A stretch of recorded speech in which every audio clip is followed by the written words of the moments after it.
Hello students, today I starts chapter second history, the third parts trade to territory. So remaining parts I explained again. The Nizam of Hyderabad in 1798 was the first to accept the subsidiary alliance. सबसे पहले 1798 में निजाम of Hyderabad ने subsidy alliance को accept किया. He gave the British the territories of Bellary and Cuddapah. The Nawab of Awadh accepted in 1801. Nawab of Awadh के नवाब ने 1801 में जो है एक्सेप्ट किया और उस seeded Rohilkhand, Gorakhpur and territories between the Ganga and Yamuna. ये जो रोहेलखंड है, गोरखपुर है और गंगा और यमुना के बीच में जो टेरिटरी थी ये सीड हो गया, मतलब ये भी अंग्रेज़ों के अधीन हो गया. Peshwa Bajirao second accepted the subsidy alliances in 1802 and agreed to pay 26 lakh per year. Expansion through direct military confrontation. पहला तो था सब्सिडी अलायंस में था कि बिना युद्ध के आप जो है इनकी जो पॉलिसी थी, इनकी पॉलिसी को एक्सेप्ट करते, आर्मी नहीं रखते, आर्मी ब्रिटिश की होती और उसके बदले में वो मेंटेनेंस का सारा खर्चा कौन देते? रूलर देते, नवाब देते. लेकिन जो लोग नहीं माने उसके क्या हुआ? Confrontation. The expansion of power of the company through direct military confrontation included a series of war. जो लोग इस सब्सिडी अलायंस को स्वीकार नहीं किए उनके साथ ब्रिटिश ने डायरेक्ट वार किया. अपने मिलिट्री पावर, चूँकि मिलिट्री पावर उस समय वैसे ही इतनी इंक्रीज हो गई थी कि जैसे Anglo Mysore, Anglo Maratha, Anglo Sikh and Anglo Afghan war. तो first of we study about Mysore. The company did not follow the system of subsidy alliance with all Indian state. तो कंपनी ने सब्सिडी अलायंस का जो सिस्टम था इसको सभी स्टेट्स में नहीं फॉलो किया. जैसे restores to direct war when its political and economic interest war threatened. उसने डायरेक्ट वार किया कि जब उसके पॉलिटिकल और इकोनॉमिक कंडीशन जो है थ्रीटेंड हुई, मतलब उससे प्रभावित हुई, उसकी बात को नहीं माना गया. For example the rise and expansion of Mysore under Haider Ali. Mysore उस समय अपनी पावर बढ़ा रहा था किसके अंडर में? हैदर अली. हैदर अली पहले क्या था? एक सरदार था वहाँ का. उसके बाद धीरे धीरे वो पूरा मैसूर का रूलर हो गया.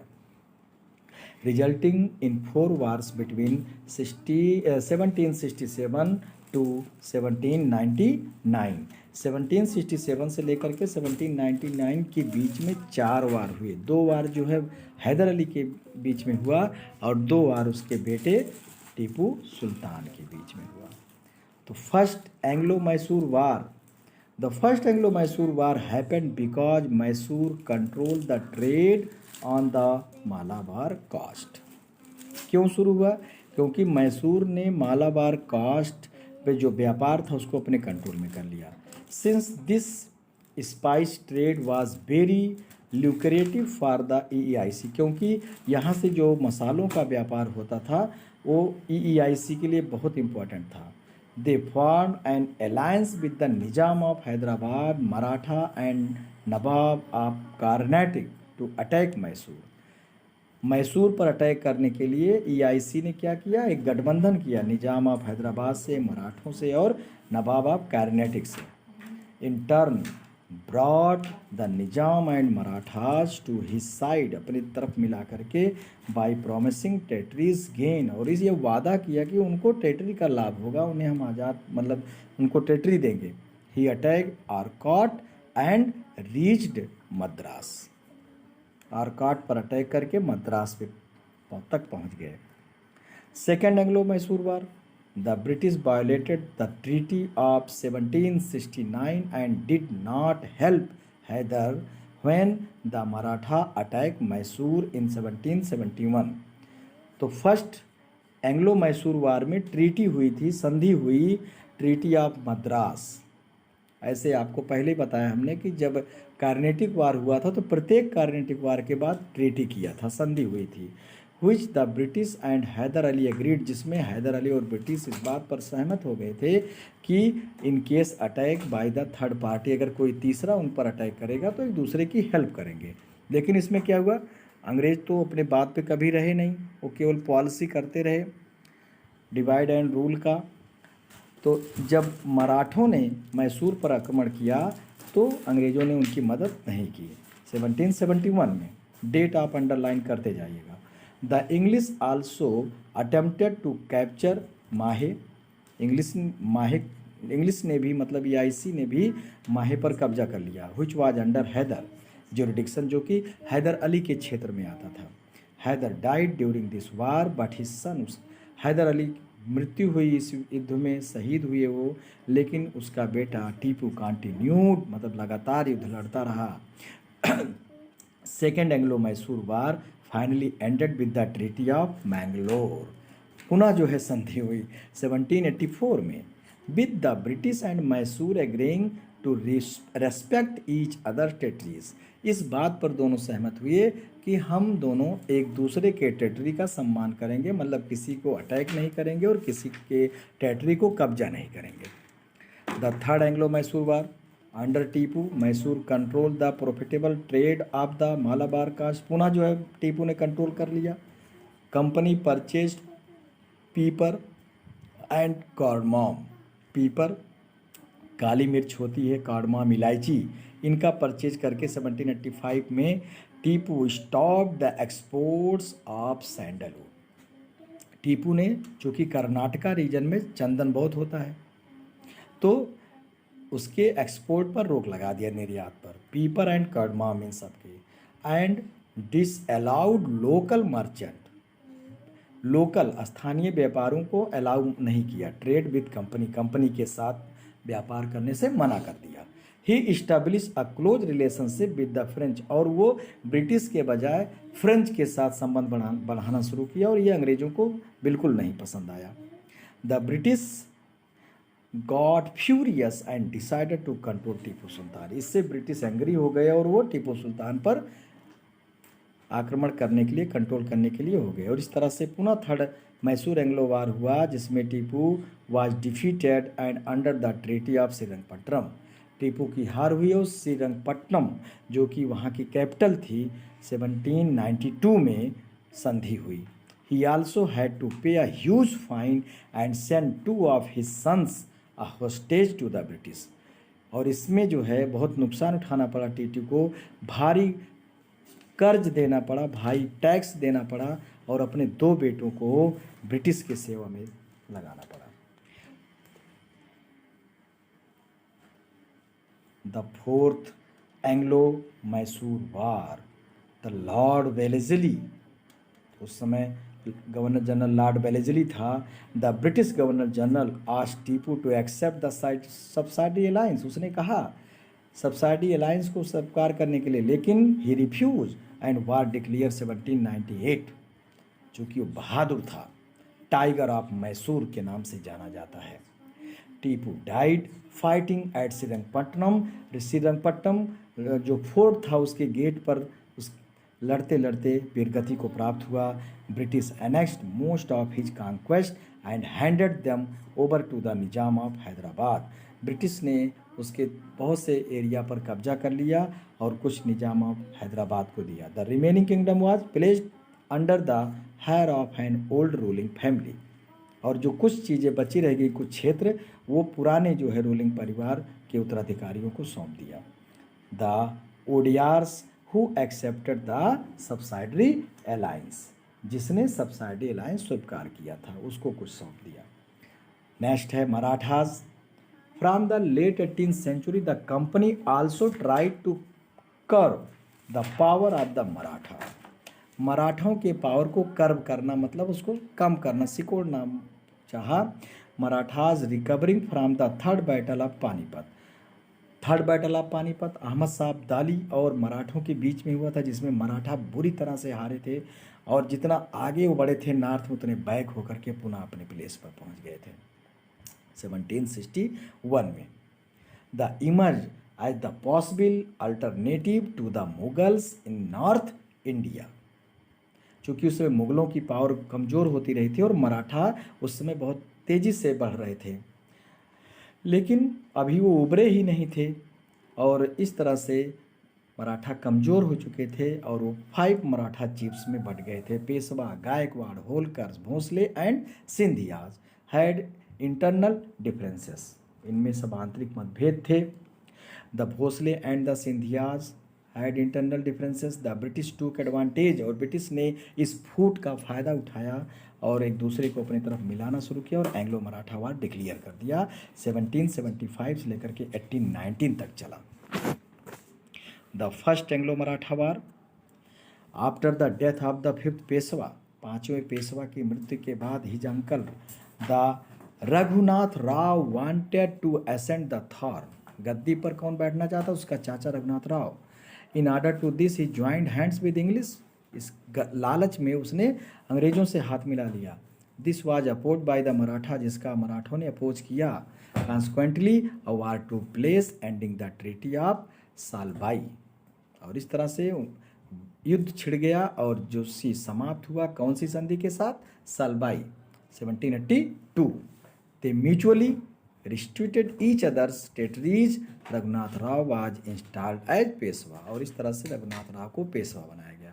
Second Anglo Maratha war, Peshwa Bajirao second, the son of Raghunath Rao, lived under the shadow of his father. Shadow of his father मतलब अपने पिता की छाया में वो रह रहा था। He was hated by the Marathas chief, by the Marathas chiefs, जो मराठा के चीफ्स थे, सरदार थे, उसके द्वारा हेटेड, घृणा लोग करते थे उसकी। And regarded a territory in the battle of Poona October 1802 he was defeated by Yashwantrao Holkar. किसके द्वारा हार हुई उसकी? Yashwantrao Holkar, the Maratha ruler of Indore, जो कि इंदौर के मराठा रूलर थे। पुनः treaty of Bassein, Peshwa fled to the British for protection. इस तरह से पेशवा कहाँ भागा? ब्रिटिश के पास प्रोटेक्शन के लिए, और इस तरह से संधि हुई। ही ceded territory for the maintenance of subsidiary force and agreed to cooperate with no other power। और इस तरह से पुनः जो टेरिटरी सीडेड हो गई उसकी मेंटेनेंस ऑफ सब्सिडी लाइन्स के तहत की आर्मी हम रखेंगे, खर्चा आप देंगे, इस तरह से। And cooperate with no other power, किसी और के साथ हम कोऑपरेट नहीं करेंगे। The Scindia and Bhonsle were also defeated by British in 1803। The Raghuji Bhosle II of Nagpur and Daulat Rao Sindhia of Gwalior signed a treaty with the British। इन सबको भी हारे और अंत में अंग्रेजों के साथ संधि किए। 10 British became master of Cuttack, Ganga Yamuna Doab, Delhi Agra region and parts of Bundelkhand. अब इधर भी पूरा ब्रिटिश का पावर हो गया, पश्चिम से लेकर नॉर्थ तक।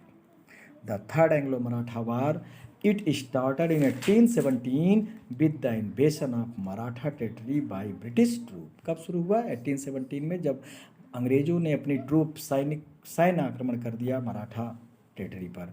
Started purpose of attack was to take action against the Pindaris. उस समय पिंडारियों का दमन था। पिंडारी कौन थे? ऐसे सैनिक जो थे जो अपने, जिनको निकाल दिया गया था, जॉबलेस हो गए थे, तो एक तरह से गोरिल्ला वार करते थे। बैंड रॉबर्स लूट लेते थे from central Asia. The Peshwa supported by the Bhonsle and Holkar ruler rose up against the British. British के खिलाफ बढ़े, इन सब का सपोर्ट मिला उनको। A series of defeated broke up Maratha empire and ended Maratha independence. इस तरह से मराठा एम्पायर कई तरह से उसकी हार हुई, टूट गया और मराठा स्वतंत्रता जो है समाप्त हो गया। The Peshwa was defeated and forced to flee. Peshwa हार गया, उसकी हार हुई और वहाँ से उसको भागना पड़ा। The ones captured he was placed on a small state with a pension. एक उसको पकड़ा गया और उसे एक छोटे स्टेट में एक पेशवा मतलब पेंशन दे करके कि आपको केवल पेंशन मिलेगी। Most of his territory was annexed by the Bombay presidency. Other powerful Maratha chief like the Holkars of Indore, Scindias of Gwalior and Bhonsle of Nagpur were also subjugated. ये सब भी जो है उन अधीन हुए। Maratha kingdom of Nagpur and Indore become a parts of the British empire. After the end of the Third Anglo-Maratha War, 1819, Maratha power ended and the company controlled the entire area south of the Vindhyas. Pune was no longer the seat of power of the Peshwa. इस तरह से मराठों के हार से पूरा British के अंदर में आ गया और पूना जो है ज़्यादा समय तक पेशवा की सीट नहीं रही। In fact, the title of Peshwa the traditional head of the Maratha. जो पेशवा जो थी टाइटल उपाधि थी केवल उनकी एक तरह से ट्रेडिशनल हेड एक परंपरागत के तौर पर रह गया। वाजबली समाप्त हो गई। Peshwa Bajirao territories were annexed to the British empire, उसके ब्रिटिश एम्पायर में मिल गया। The other Maratha chief had to sign the subsidy alliance, और जो दूसरे मराठा चीफ्स थे उन्होंने सब्सिडी अलायंस पर संधि में समझौता किया, साइन किया। Anglo Sikh war. The death of Maharaja Ranjit Singh of Punjab 1839 was followed by a period of instability of which the British took advantage. महाराजा रणजीत सिंह काफ़ी समय तक स्वतंत्र राज्य किए, लेकिन उनके डेथ के बाद अस्थिरता का दौर शुरू हुआ जिसका अंग्रेजों ने फ़ायदा उठाया। First Anglo Sikh war broke out when the Sikh army try to cross the Sutlej to occupy. जब सिख आर्मी जो है सतलुज को पार करके लाहौर को ऑक्यूपाई करने के लिए बढ़ी, ब्रिटिश डिफीटेड देम। अब treaty of Lahore recognise the Dilip Singh the son of Maharaja Ranjit Singh as the ruler and his mother Rani Jindan as regent. Ranjit Singh ruler के रूप में और उनकी माता रानी जिंदन जो है एक रीजेंट मतलब उसके उत्तराधिकारी के रूप में हुई। The Sikh had to pay a huge war indemnity and give away parts of their territories when the British accused Rani Jindan of anti British activity. जब ब्रिटिश ने रानी जिंदन को ब्रिटिश के खिलाफ एक्शन में उनको सजा दिया, पकड़ा और उन्हें अपने पावर से हटा दिया गया, एंटायर सिख स्टेट रिवोल्टेड। तो इस तरह से पूरा सिख स्टेट जो है रिवोल्ट कर दिया, विद्रोह कर दिया। Lord Dalhousie declared war on the से। उस समय British governor general Lord Dalhousie था, 1849 उसने युद्ध डिक्लेयर कर दिया और इस तरह से ब्रिटिश जो है पंजाब को एनेक्स कर लिया। अब Sindh and Afghanistan. In 1809 treaty was signed by the army's rulers. Dalhousie also abolished title and pensions of the heirs of childless Indian ruler.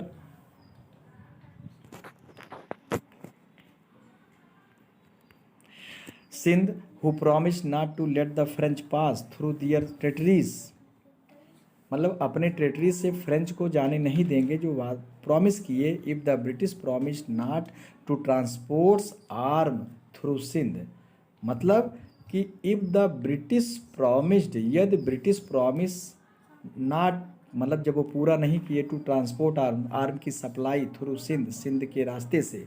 However, in 1839, during the first Anglo-Afghan War, British armed forces moved to Afghanistan via Sindh. Sindh के रास्ते से जो है अफगान की ओर British सेना बढ़ी। In 1843, Sindh was annexed, Sindh भी कब्जे में आ गया। In the early 1840s, EIC fought a prolonged war with Afghanistan. अगर अफगानिस्तान के साथ युद्ध हुआ और इस्टेब्लिश इनडायरेक्ट रूल देयर, और वहाँ पर भी एक अपरोक्ष रूप से रूल हो गया। Expansion through the doctrine of lapse, doctrine of lapse मतलब होता है कि doctrine of lapse, the doctrine of Leipzig was an annexation policy that devised by the Lord Dalhousie, Governor General of Indian between राज्य हड़प नीति जिसको कहते हैं 1848 से 1856। अकॉर्डिंग टू दिस डॉक्ट्राइन, इस सिद्धांत के तहत ruler of Indian princely state territories under subsidiary alliances with the British, मतलब जो इंडियन रूलर प्रिंसली स्टेट्स हैं, चूँकि वो प्रिंसली स्टेट केवल कहलाते थे, कब्जा तो पूरा उनका ब्रिटिश का था, एक रूलर के रूप में थे वो, जो सब्सिडरी अलायंस के तहत थे, जिनके पास अपना कोई नेचुरल हायर मतलब उत्तराधिकारी नहीं था, बेटा बेटी उनका नहीं था या बेटा नहीं था, वो राज स्वतः जो है अंग्रेजी राज में विलय हो जाएगा। The British had the right to sanction और refuse to recognise such an adoption. British ने मतलब या तो आप सैंक्शन करिए या refuse. The territories of ruler who were without a male heir, जिनके पास मेल उत्तराधिकारी नहीं था, annexed if the adoption was not sanction, मतलब अगर वो उत्तराधिकारी जो है गोद में लिया हुआ बच्चा जो सैंक्शनड ना हो तो स्वतः जो है अंग्रेजी राज में मिल जाता था। अगर आप गोद ले रहे हैं तो भी उनके द्वारा प्रमाणित होना चाहिए, रजिस्टर्ड होना चाहिए। This took away the long established right of Indian ruler without an heir, the choose or adopt a successor. The company annexed the princely states सतारा 1848 में, जयपुर, संबलपुर 1849 में, नागपुर, झांसी 1858 में, और इसी में झांसी रानी लक्ष्मीबाई जो है जब स्वीकार नहीं की तो अगेन सिद्ध हुआ। अवध नवाब 1856, जब अवध के नवाब को अयोग्य घोषित कर दिया गया कि एडमिनिस्ट्रेटिव के लिए आप अयोग्य हो, तो वहाँ पे उनकी बहू बेगम हजरत महल ने नेतृत्व किया, और यही सब रीजन धीरे धीरे बन करके 1857 की क्रांति बनी। इधर कानपुर में नाना साहब उनकी पेंशन बंद कर दी गई थी, और उनके जो सेनापति Tatya Tope, pensions of the heirs of childless Indian ruler, and the annexed their territories, Tanjore and the Carnatic were annexed in this manner. When Peshwa Bajirao II died, जब पेशवा बाजीराव II died हुए, pension was denied to his adopted son. उनके जो adopt सन थे नाना साहब, उनकी pension को रोक दिया गया। The imperial title of Mughal emperor was abolished, उस समय जो टाइटल होती थी राज की, राजा और रानी, ये सब समाप्त कर दिया गया था। And last, the administrative structure under the British rule in order administrated newly acquired territories, British and evolved and efficient system of administration. The British territories were divided into 3 presidencies, Bombay, Bengal, Madras. Governor General was to be the supreme head of administration, और इस समय वो governor general जो है supreme head होता था। The British Parliament passed various administrative acts such as Regulating Act 1773, Pitt's India Act 1784, a series of charter acts to set up their administrative machinery. Civil administration, नागरिक प्रशासनिक व्यवस्था उस समय कैसी थी, इसके लिए lord Cornwallis regard as the father of the Indian civil administration, set up and independent civil services ICS जिसको कहते हैं। तो ICS जैसे आज IAS होता है, ऐसे उस समय ICS, इसकी परीक्षा पास करनी होती थी और एग्ज़ाम देने लंदन जाना पड़ता था। He stopped the practice of private trade, replaced corrupt official with well-educated, loyal civil servant whose salaries he raised, बढ़ाया। In 1800, in Calcutta, Bellesley established Fort William College to train civil servant. Fort William college में civil servant को training मिलती थी। 1806, similar college the Haileybury College was established in England. From 1853, all recruits had to pass a जितने recruit जितने सैनिक थे उनको एक कम्पिटिटिव एग्जाम पास करना पड़ता था और qualify for the civil services. I am the ICS act of establish the Indian civil services for administrative the convenience. प्रशासनिक सुविधा के लिए British India was divided into district, जिले में बांटा। And 3 there was a collector, जैसे आज जिसको हम DM कहते हैं वो कलेक्टर होता था रेवेन्यू कलेक्ट करने का। Magistrate to maintain law and order and जज टू एडमिनिस्टर जस्टिस। सारे सिस्टम आज वही हैं हमारे यहाँ भी। द जुडिशियल सिस्टम, तो the prior to British rule administration of justice was based on traditional system of law. In the case of Hindu Shastra, in the case of Muslim, the Shariat was the basis of justice. Warren Hastings and Cornwallis took step to set up। तो पुराने हमारे परंपरागत आधार पर जो न्यायपालिका व्यवस्था थी उसको चेंज किया वारेन हेस्टिंग्स और कॉर्नवालिस ने। By 1772 each district was have 2 courts, civil courts and criminal courts. Civil courts and criminal courts.